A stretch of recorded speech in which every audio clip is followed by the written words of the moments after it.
Halo semua, dengan saya Dika dari kepoinit.com dan pada video kali ini saya akan memberikan sebuah tutorial cara menggunakan VPS ataupun Virtual Private Server.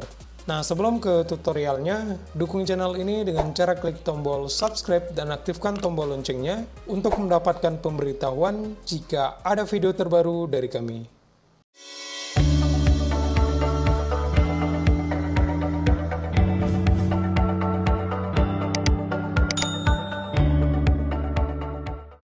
Nah, jika teman-teman datang ke video ini, pastinya teman-teman sudah tidak asing lagi dengan namanya share hosting. Nah, share hosting ini digunakan untuk menyimpan semua file web sehingga dapat diakses secara online. Tapi ada banyak sekali kekurangan jika sebuah web menggunakan layanan share hosting. Nah, salah satunya adalah masalah kecepatan dan juga kestabilan. Hal ini terjadi karena dalam sebuah server memiliki banyak sekali website, sehingga sumber daya server akan dibagi dengan website lainnya. Jika diibaratkan satu motor itu digunakan untuk berboncengan secara ramai-ramai, tentunya pasti tidak akan nyaman.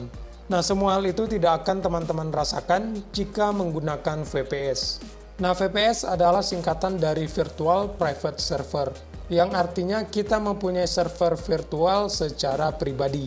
Jadi untuk sumber daya server hanya kita gunakan sendiri.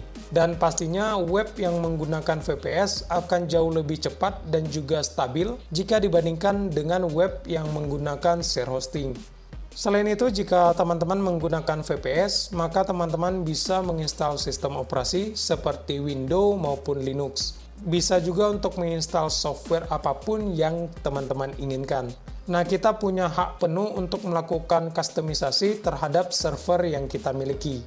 Tapi menurut saya untuk penggunaan VPS ini agak sedikit rumit ya. Jadi tidak cocok untuk para pemula. Tapi jika teman-teman ingin menggunakan VPS, sebaiknya pelajari dulu dasar-dasar penggunaan VPS. Baru kemudian memutuskan untuk membeli dan juga menggunakan VPS. Nah, sebelum teman-teman membeli VPS, ada beberapa hal yang harus diperhatikan terlebih dahulu. Yang pertama itu, perhatikan kapasitas dan juga jenis penyimpanan yang disediakan. Sebaiknya teman-teman pilih VPS yang menggunakan SSD karena dapat membaca data lebih cepat. Dan yang kedua, sebaiknya pilih layanan VPS yang lokasi servernya itu di Indonesia. Dan yang ketiga, pilih sistem operasi yang sesuai dengan kebutuhan teman-teman. Biasanya VPS menggunakan sistem operasi Windows maupun Linux. Nah, ketiga hal tersebut bisa didapatkan jika teman-teman membeli VPS di exabyte.co.id. Nah, Exabyte merupakan penyedia layanan clone sejak 2001 ya. Jadi untuk pengalamannya sudah cukup banyak, sehingga mereka tahu apa yang diinginkan oleh konsumen. Nah, selain itu ada layanan bantuan teknis profesional yang siap melayani teman-teman 24 jam non-stop. Dan yang terpenting untuk network uptime 99,9% dan server uptime 99,5%. Artinya kemungkinan server kita offline sangat-sangat kecil. Oh iya, jika teman-teman membuat akun di Exabyte, maka teman-teman akan mendapatkan saldo gratis sebesar Rp50.000 dan saldo ini bisa digunakan untuk membeli layanan apapun di Exabyte. Nah, jika masih kurang, teman-teman bisa menggunakan link yang telah saya sediakan di deskripsi video ini untuk mendapatkan diskon tambahan. Jadi untuk membeli VPS, silakan teman-teman gunakan link yang ada di deskripsi. Nah, di sini saya akan coba pandu teman-teman untuk membeli VPS di exabyte.co.id. Nah, untuk tahap pertama, silakan teman-teman buka link yang telah saya sediakan di deskripsi video ini. Nah, kemudian kita klik menu server. Oke, dan di sini ada 3 jenis VPS yang bisa teman-teman pilih. Oke, di sini saya contohkan dengan VPS Linux, jadi kita klik. Oke, setelah itu kita gulir ke bagian bawah dan di sini ada 4 paket VPS Linux yang bisa teman-teman pilih. Nah, dan di bagian ini silakan disesuaikan saja dengan kebutuhan teman-teman. Oke, di sini saya contohkan yang VPS SSD 1. Jadi kita klik tombol pesan sekarang. Nah, jika teman-teman membeli VPS dengan durasi 6 ataupun 12 bulan, maka teman-teman bisa mendapatkan diskon 50%. Nah, jadi di sini agar mendapatkan diskon, kita pilih saja yang 12 bulan. Nah, kemudian teman-teman bisa menambahkan layanan tambahan seperti server management tools, operasi sistem, file management of server daily backup, dan sebagainya. Jadi ada banyak sekali layanan tambahan yang bisa teman-teman tambahkan. Oke, di sini kita langsung saja klik tombol lanjutkan. Nah, kemudian silakan teman-teman lakukan pembayaran sesuai dengan invoice yang ada di bagian ini. Nah, kebetulan saya sudah membeli VPS di Exabyte, jadi di sini saya akan langsung login ke dashboard akun saya. Oke, dan ini merupakan dashboard dari akun Exabyte milik saya, dan di bagian ini silakan teman-teman klik saja di menu layanan. Nah, kemudian di bagian ini teman-teman akan melihat untuk VPS-nya sudah aktif, jadi kita klik untuk melihat informasi tambahan. Nah, kemudian di bagian ini teman-teman bisa melihat informasi tentang VPS teman-teman. Nah, di sini ada juga statistik, kemudian ada rescue mode, ada juga VNC password. Ini digunakan untuk merubah password VNC. Nah, selain itu di sini ada tombol reboot, mematikan server, booting, dan juga VNC. Nah, selain itu di bagian ini teman-teman bisa melihat bandwidth dari VPS dan juga status VPS. Nah, untuk statusnya itu masih online. Oke, selanjutnya jika kita klik menu configurable option, di bagian ini teman-teman bisa melihat informasi tambahan seperti operating system, VPS management plan, dan sebagainya. Nah, sedikit informasi jika teman-teman sudah melakukan pembayaran untuk pembelian VPS, maka teman-teman akan mendapatkan sebuah email. Nah, di dalam email tersebut ada yang namanya akun SSH dan juga akun VNC. Nah, kedua akun ini kita gunakan untuk mengelola VPS. Nah, jadi di sini saya akan coba perlihatkan kepada teman-teman bagaimana cara menggunakan VPS. Nah, untuk mengelola VPS, alangkah baiknya kita menggunakan aplikasi dari pihak ketiga. Karena untuk penggunaannya jauh lebih mudah dan juga lebih user-friendly. Nah, di sini kita membutuhkan dua buah aplikasi. Yang pertama itu Putih, dan yang kedua FileZilla. Nah, kedua aplikasi ini bisa teman-teman download di situs resminya, ataupun bisa juga menggunakan link yang telah saya sediakan di deskripsi video ini. Jadi silakan teman-teman download dan install terlebih dahulu kedua aplikasi ini. Nah, untuk tahap pertama di sini kita akan menggunakan aplikasi FileZilla. Nah, jadi kita buka dulu. Oke, dan ini merupakan tampilan utama dari aplikasi FileZilla. Nah, aplikasi ini digunakan untuk mengelola file yang ada di VPS. Oke, selanjutnya kita coba hubungkan aplikasi FileZilla ini dengan server VPS. Nah, kita klik saja menu File. Kemudian kita pilih Site Manager. Oke, setelah itu kita klik New Site. Nah, selanjutnya di bagian protokol, silakan teman-teman rubah menjadi SVTP.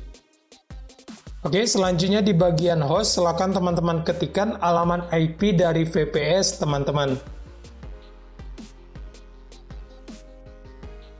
Nah, kemudian kita masukkan juga portnya.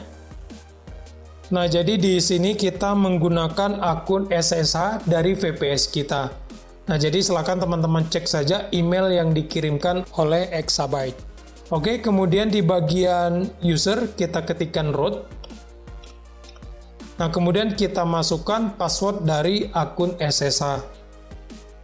Oke, setelah itu kita klik connect. Oke, dan sekarang jika sudah ada file seperti ini, artinya kita sudah terkoneksi dengan server VPS. Nah, jadi seperti yang saya katakan sebelumnya, untuk aplikasi ini digunakan untuk mengelola file yang ada di VPS. Nah, jadi teman-teman bisa menghapus, menambahkan, dan juga mengedit file. Nah, di sini saya contohkan akan mengirimkan file ataupun menambahkan file ke VPS. Nah, dan di bagian ini merupakan file dan juga folder yang ada di komputer. Jadi di sini saya contohkan akan mengirimkan file ini ke dalam server VPS. Nah, caranya silakan teman-teman drag dan drop saja untuk file yang akan ditambahkan seperti ini. Nah, maka secara otomatis file yang ada di komputer sudah dikirimkan ke server VPS. Nah, jadi di bagian ini teman-teman sudah bisa melihat. Nah, kemudian jika kita klik kanan di bagian file, teman-teman bisa mendownload, mengedit, menghapus, dan sebagainya. Jadi untuk pengelolaan file di VPS, teman-teman gunakan saja aplikasi FileZilla ini. Kemudian untuk aplikasi yang kedua, di sini kita menggunakan Putty. Oke, di sini kita coba buka dulu. Nah, untuk tampilannya itu seperti ini. Nah, aplikasi Putty ini digunakan untuk mengelola, mengatur, ataupun mengirimkan perintah ke server VPS. Nah, jadi di sini kita coba hubungkan dulu aplikasi Putty dengan server VPS.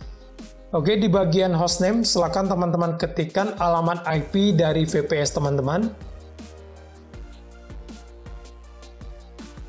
Oke, setelah itu kita masukkan juga nomor portnya, di sini 8288.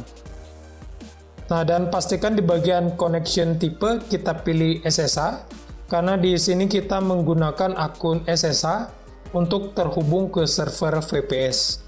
Oke, setelah itu kita klik open. Nah, di sini kita diharuskan untuk login terlebih dahulu, jadi silakan teman-teman login dengan akun SSH. Nah, untuk tahap pertama kita masukkan dulu username dari akun SSH. Oke, setelah itu kita tekan enter. Nah, kemudian kita masukkan password akun SSH. Nah, di saat teman-teman mengetikkan password, maka password tersebut tidak akan muncul di bagian ini. Jadi di bagian ini akan tetap kosong meskipun teman-teman mengetikkan sesuatu. Oke, jika sudah diketikkan, kemudian kita tekan enter. Nah, jika terdapat tulisan seperti ini, artinya kita telah terhubung ke server VPS. Nah, dan perlu teman-teman ketahui untuk melakukan pengaturan di VPS, kita diharuskan untuk menggunakan command line. Artinya di sini hanya tersedia teks saja. Oke, di sini coba saya perbesar dulu. Nah, dan sekarang teman-teman sudah bisa mengetikkan perintah apapun yang teman-teman inginkan untuk mengelola server VPS. Nah, jika masih bingung ingin menjalankan perintah apa, teman-teman ketikkan saja perintah help seperti ini, kemudian kita tekan enter. Maka secara otomatis di bagian ini akan muncul bantuan perintah yang bisa teman-teman gunakan. Nah, di sini saya akan coba cek file apa saja yang ada di server VPS. Jadi untuk mengeceknya, kita jalankan perintah ls, kemudian kita tekan enter. Nah, dan di sini teman-teman bisa melihat tulisan yang berwarna pink, cara upload foto dan video kualitas HD di facebook.png. Nah, ini merupakan file yang baru saja kita masukkan ya, di sini, yang ini. Oke, jadi filenya itu ada di web. Nah, kita coba hapus dengan menggunakan aplikasi FileZilla. Kita klik kanan, kemudian kita pilih delete, kita pilih yes. Oke, sudah terhapus. Kemudian kita coba cek lagi di bagian Putty. Kita jalankan perintah ls, kemudian enter. Nah, dan sekarang untuk file tersebut sudah terhapus. Nah, jika tidak muncul apapun seperti ini, artinya belum ada file di server VPS kita. Sedangkan untuk file ini merupakan file sistem yang tidak terbaca oleh aplikasi Putty. Nah, sebelum teman-teman melakukan suatu pengaturan, alangkah baiknya teman-teman buat dulu sebuah akun baru yang digunakan untuk mengakses server VPS ini. Jadi sebaiknya teman-teman tidak menggunakan akun root ini. Nah, jadi di sini untuk membuat akun baru, silakan teman-teman jalankan perintah add user. Nah, kemudian kita masukkan username akun baru. Nah, di sini saya contohkan demo. Oke, setelah itu kita tekan enter. Nah, kemudian kita buat password untuk akun yang baru saja kita buat. Nah, kita jalankan saja perintah passwd, kemudian diikuti dengan username dari akun yang kita buat. Nah, di sini untuk nama akunnya itu demo. Oke, setelah itu kita tekan enter. Nah, kemudian silakan teman-teman buat password untuk akun ini. Nah, jika teman-teman ketikkan, maka untuk tulisannya itu tidak akan muncul di bagian ini. Jadi bagian ini akan tetap kosong meskipun teman-teman sudah mengetikkan sesuatu. Nah, di sini sudah saya ketikkan, kemudian kita tekan enter. Oke, kita masukkan kembali password yang kita buat.